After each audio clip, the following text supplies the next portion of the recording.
أمري واحلل عقدة من لساني يفقهوا قولي رب زدني علما رب زدني علما اللهم رب زدني علما. اللهم صل على محمد وعلى آل محمد كما صليت على إبراهيم وعلى آل إبراهيم إنك حميد مجيد. اللهم بارك على محمد وعلى آل محمد كما باركت على إبراهيم وعلى آل إبراهيم إنك حميد مجيد.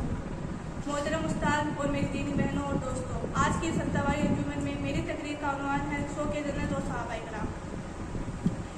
محترم سامعات، جنت کی چاہت اور خواہش تو ہر ایک مسلمان کو ہوتی ہے، لیکن جنت اتنی سستی نہیں ہے کہ صرف چاہنے سے مل جائے. جنت بہت ہی قربانیاں چاہتی ہے. جنت کے لیے ہماری 60 سالہ زندگی کافی نہیں ہے. ہم جنت کے لیے جتنا مال اللہ کے راستے میں خرچ کرے وہ کم ہے. ہم جنت کے لیے جتنی قربانیاں دیں وہ کم ہے. ہم جنت کے لیے جتنی عبادتیں کریں کم ہے. ہم جنت کے لیے جتنا تھکے کم ہے. ہم جنت کے لیے جتنا خون پسینہ بہائے وہ کم ہے. ہم جنت کے لیے جتنی مصیبتیں برداشت کریں وہ کم ہے.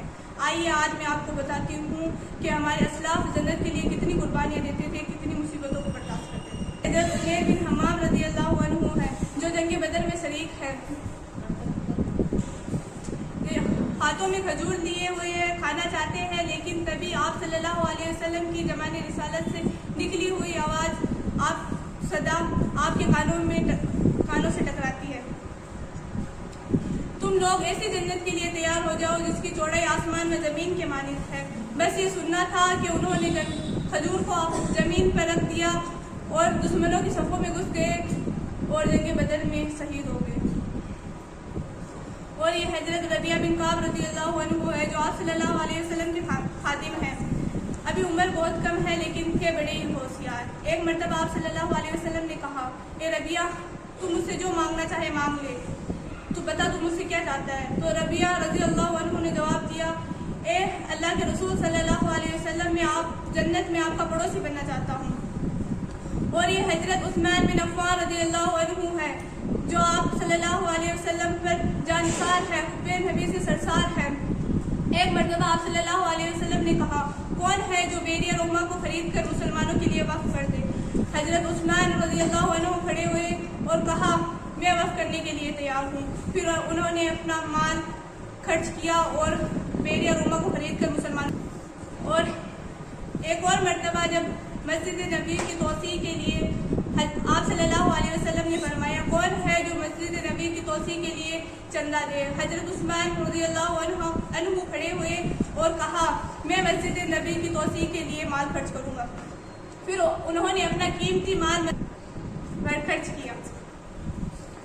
اور ایک اور مرتبہ غزوہ تبوک میں جب آپ صلی اللہ علیہ وسلم نے کہا، کون ہے جو جوان مجاہدین کے لیے ساز و سامان کا انتظام کرے، اس کے لیے جنت ہے. تو حضرت عثمان رضی اللہ عنہ کھڑے ہوئے اور انہوں نے 100 اونٹ ماہ ساز و سامان فی سبیل اللہ خرچ کیے. اور یہ آپ صلی اللہ علیہ وسلم نے عثمان رضی اللہ عنہ کو ان کی جواں مردی، فیاضی اور اللہ کے راستے میں خرچ کرنے کی وجہ سے بہت بار جنت کی بشارت سنائی ہے. ایک اور واقعہ جنگ احد میں جب آپ صلی اللہ علیہ وسلم نے دشمنان اسلام نے آپ صلی اللہ علیہ وسلم کو گھیر لیا تھا، تو آپ صلی اللہ علیہ وسلم نے فرمایا، کون ہے جو ان لوگوں کو مجھ سے ہٹائے. تو بس اس کے لیے جنت ہے. بس یہ کہنا تھا کہ ایک ایک کر کے 7 انصاری صحابی کھڑے ہو گئے اور آپ صلی اللہ علیہ وسلم کی حفاظت کرتے کرتے شہید ہو گئے. ایک صحابیہ تھی جن کو مرگی کی پریشانی تھی. وہ آپ صلی اللہ علیہ وسلم کے پاس آئی اور کہا کہ مجھے مرگی کی بیماری ہے، آپ میرے لیے دعا کیجیے. تو آپ صلی اللہ علیہ وسلم نے ان کے حق میں دعا کی اور کہا کہ اگر تم صبر کرو تو تمہارے لیے جنت ہے. تو صحابیہ نے کہا کہ میں جنت میں جانا چاہتی ہوں، میں صبر کروں گی، لیکن آپ میرے حق میں دعا کیجیے کہ میں جب بے ہوشی کے عالم میں ہوں تو میرا جسم صدر نہ پڑے. اور ایک مرتبہ آپ صلی اللہ علیہ وسلم کے پاس ایک دیہاتی آیا اور آپ سے سوال کیا کہ مجھے کوئی ایسا کام بتاؤ جس کو کر کے میں جنت میں آسانی سے داخل ہو جاؤں. تو آپ صلی اللہ علیہ وسلم نے فرمایا، اللہ کی عبادت کرو، شرک سے بچو اور نماز قائم کرو، زکوٰۃ دو، روزہ رکھو. اس دیہاتی نے کہا، اللہ کی قسم میں اس میں نہ کوئی اضافہ کروں گا اور نہ ہی کوئی کمی کروں گا. آپ صلی اللہ علیہ وسلم نے کہا کہ جس کی خواہش ہو کہ وہ کسی جنتی کو دیکھنا چاہے تو وہ اس شخص کو دیکھ لیے جنتی ہے. محترم حضرات، یہ تو کچھ نمونے پرویش کیے، سرسری طور پر پرویش کیے۔ ہمارے اسلاف دنیا میں جنت کے لیے جیتے تھے، ان کا ہر ایک عمل طلب جنت کے لیے ہوتا تھا۔ آخر میں میری اللہ تعالیٰ سے یہی دعا ہے کہ اللہ تعالیٰ